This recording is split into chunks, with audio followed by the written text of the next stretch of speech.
Alors, Ivan Gergolet, le réalisateur de L'Uomo senza colpa, je l'ai rencontré il y a très très longtemps, enfin, il y a 15 ans peut-être, à Zagabria.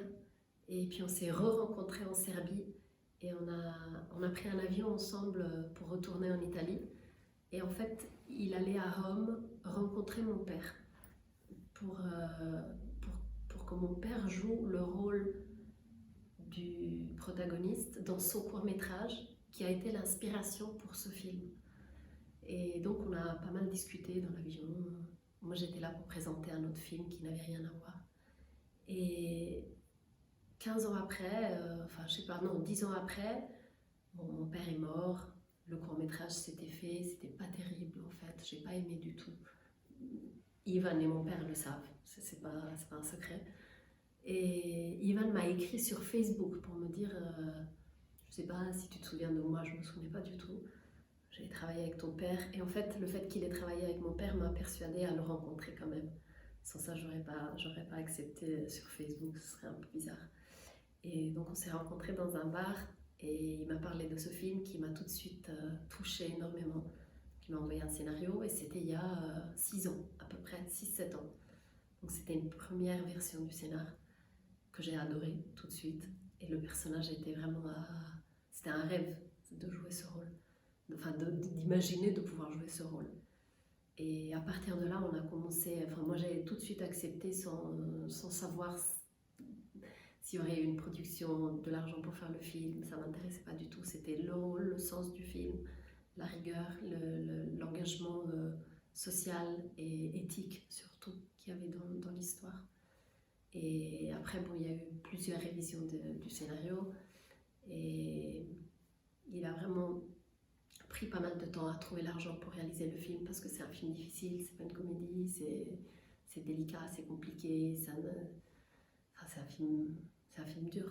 Voilà. Et c'est pas évident en Italie de trouver de l'argent, enfin nulle part, mais en Italie en particulier, c'est vraiment pas évident de trouver de l'argent pour faire un film aussi difficile.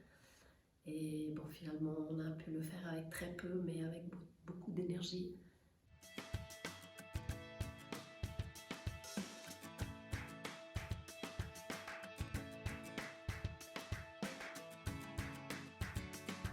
Bon, c'est le rôle d'une femme qui a une grande souffrance et, et qui a une opportunité de vengeance envers la personne qui est responsable de la mort de son mari et des collègues aussi, enfin d'une communauté entière. C'est quelqu'un qui n'a pas déclaré qu'il y avait de l'amiante dans les matériaux qu'ils utilisaient pour travailler. Et donc mon mari, enfin le mari de Angela, est mort à cause de ça. Et ses amis aussi. Et Angela se trouve en face de cet homme et elle a effectivement la possibilité de se venger parce que cet homme est paralysé et c'est elle qui s'en occupe. Et donc, en fait, je considère que c'est un film... oui, c'est vrai que le rôle est difficile parce qu'il y a beaucoup de souffrance, il y a beaucoup de douleur.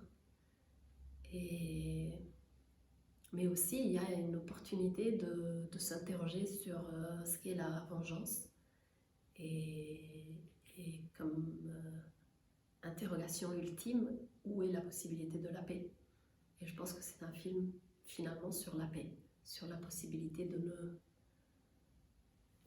ne pas poursuivre la guerre, de s'arrêter à un moment donné. Quand on peut se venger, quand on est là, de se dire, bon, et si je continue, qu'est-ce qui se passe? Et donc c'est vrai qu'il y a une difficulté, la difficulté de la souffrance, mais alors là, la souffrance. Je pense que les acteurs, on a une grande opportunité et c'est de faire quelque chose avec la souffrance que tout le monde vit. Alors il y a des gens qui ont des grandes souffrances dans leur vie et puis ils travaillent dans un bureau je sais pas, d'une banque et puis ils ont leur souffrance, c'est tout. Alors nous, on a la chance de faire quelque chose avec. Donc, je pense, voilà, la difficulté, c'est pas ça, en fait. La difficulté, c'est quand on peut pas faire quelque chose avec la souffrance qu'on vit. C'est une femme qui a perdu son mari, qui a élevé sa fille toute seule. C'est une femme qui travaille, travaille. Elle n'arrête jamais. Elle s'épuise physiquement. Elle se lève le matin à 5 heures et elle se couche à 4. Et elle a travaillé, travaillé, travaillé. Dans des hôpitaux, elle nettoie. Et c'est quelque chose que je connais très bien. Le père de mes enfants est mort, je les ai élevés toute seule. Je connais les maladies.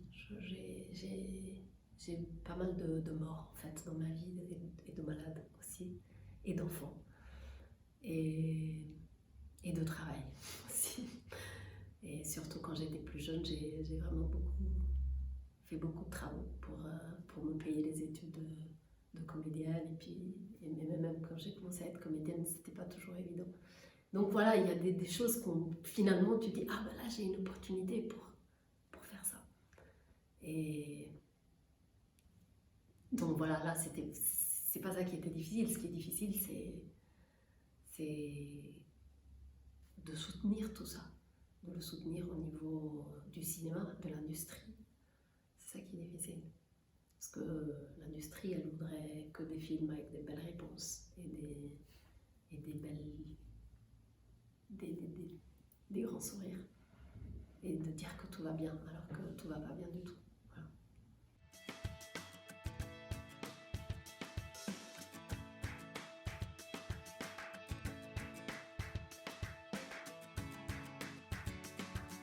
Oui, complètement, tout à fait. Oui, oui, absolument. C'est-à-dire que, en fait, j'ai la chance, on en parlait tout à l'heure, je pense, Enfin, j'ai commencé à travailler quand j'étais très très jeune, j'avais 16 ans, quand j'ai commencé à faire du théâtre.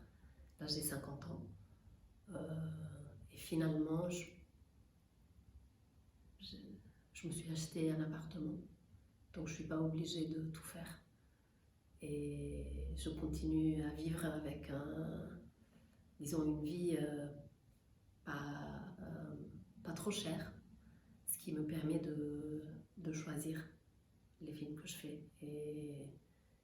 Et j'essaye de faire que des choses qui vraiment m'intéressent, qui ont un sens. Je me dis qu'en fait, si on dépense tellement d'énergie et tellement d'argent pour faire quelque chose, ça vaut le coup de dire quelque chose qui a un sens un peu plus profond pour les gens, quoi. Enfin, ça n'enlève rien aux comédiens, parce que c'est vraiment important de rigoler, de s'amuser, et la légèreté, c'est fondamental. Alors quand il y a une belle comédie, c'est un rêve.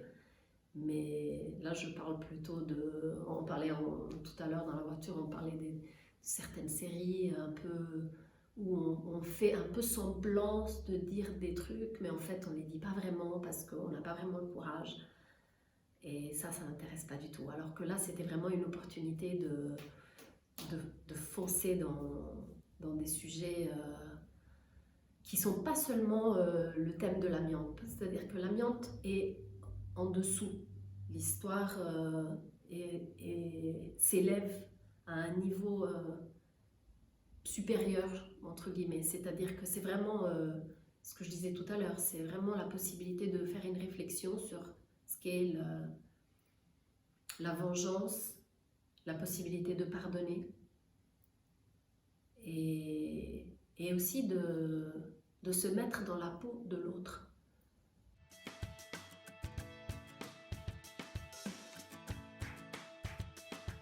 Ah bah le festival, j'adore. Enfin, c'est Vireux, pour moi, c'est un festival de résistance.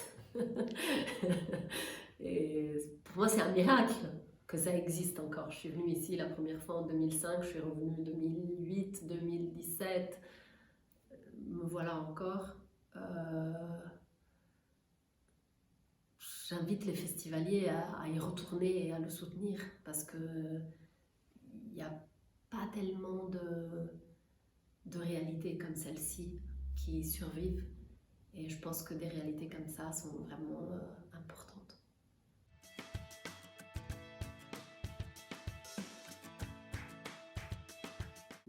La question est vraiment pertinente, c'est-à-dire que hier après-midi à 15h, j'ai déposé le dossier pour mon premier long métrage à l'équivalent du CNC en Italie.